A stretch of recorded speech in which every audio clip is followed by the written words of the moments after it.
King Charles III still sounds novel, doesn't it? Still getting used to that. But King Charles III will make his first visit to Northern Ireland as monarch this evening as part of a tour of the UK. He'll be meeting Sinn Féin reps, I believe, and of course the reaction of Irish nationalists will be interesting. Camilla, the Queen Consort, will accompany him. They'll receive a message of condolence and they'll attend a church service in Belfast too.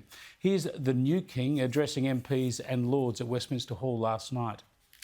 As I stand before you today, I cannot help but feel the weight of history which surrounds us and which reminds us of the vital parliamentary traditions to which members of both houses dedicate yourselves with such personal commitment for the betterment of us all. Yeah, you could imagine it, couldn't you? He's been preparing this for all of his life, but still, when suddenly that responsibility is on his shoulders, it would feel heavy indeed. Let me bring in the former Foreign Minister of this great country, Alexander Downer, now joining me from London. Thanks for joining us, Alexander. I was going to talk to you about the Queen, but let's start with Prince Charles, because it occurs to me, I think, speaking to you many years ago, that you've actually known Prince Charles since you were a teenager yourself. So you've known him virtually your whole life.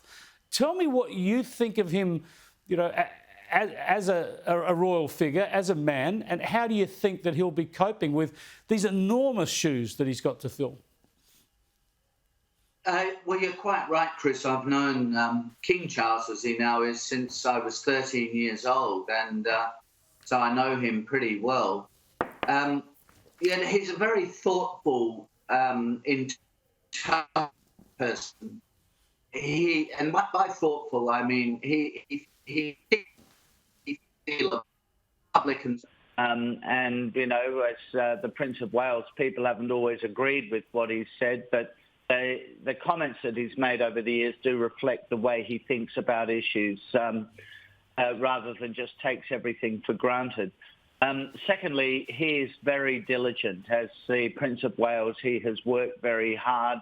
Difficult position, of course, for somebody to be in, an heir to the throne, but having no power, but huge visibility and status. But he has really worked at that, and in more recent years, he's filled in for the Queen a great deal because she's not been mobile enough to get around. So I think as King, he will carry on the Queen's sense of duty and responsibility. I don't think he will be reckless. I don't think he will be irresponsible. I think he will be very dutiful. He'll be very focused too on the Commonwealth, including Australia, which he has spent a lot of time in. So I think people can look forward to him being a very successful king. Yeah, given he spent that time at Timbertop, we presume he's backing Geelong in the finals, but he said nothing about that so far. I wanted to get your thoughts also on the Queen, because you wrote about this in the Telegraph in the UK.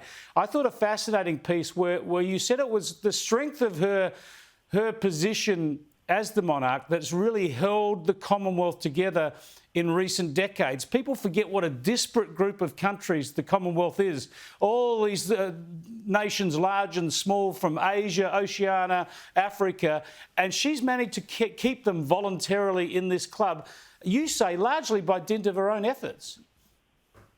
Yeah, by dint of her own personality. You can imagine many of the Commonwealth countries came out of being in the British Empire, and of the others, they were they weren't necessarily part of the British Empire, but of other empires. But they have newly won their independence. She, of course, was supportive of their independence and the independence movements. That was very important. And even though many of the leaders of those independence movements were political extremists of one kind or another, she didn't get herself involved in that sort of politics. She just worked with them and built personal relationships with them, respecting the fact that different countries chose different kinds of leaders. And there you have it. I mean, even in relation to Australia, every Prime Minister we've had, and some of them have been fiercely Republican, like Paul Keating and Malcolm Turnbull, nevertheless, she won those people, if not over to the monarchy, but she won those people over personally. And that is a characteristic of the way she operated. So the heads of government from around the world were happy to come together every couple of years in what are called Commonwealth heads of governments meetings, and partly just to meet the Queen. And she had that huge convening power. So, yes, I don't think the Commonwealth would have survived through the 60s and the 70s if it hadn't been for the Queen herself. Well, does King Charles III understand that legacy? You think that'll be a focus of his? He obviously took over responsibility for the Commonwealth about 10 years ago, didn't he, from the Queen? He more or less has, and the Commonwealth heads of government meeting a little while ago unanimously agreed that he should succeed her as the head of the Commonwealth. That wasn't an automatic position for him, but there was unanimous support for him becoming the head of the Commonwealth. And yes, he's been very engaged with the Commonwealth. I know from having been the High Commissioner here in London, how many Commonwealth events he used to attend of one kind or another, and usually with Camilla, or the Queen Consort, as we're getting used to calling her now. So, yeah, I think he'll share that same dedication for the Commonwealth. Well, thanks so much, Alexander Downer, for all that. Appreciate it. It's a pleasure, Chris.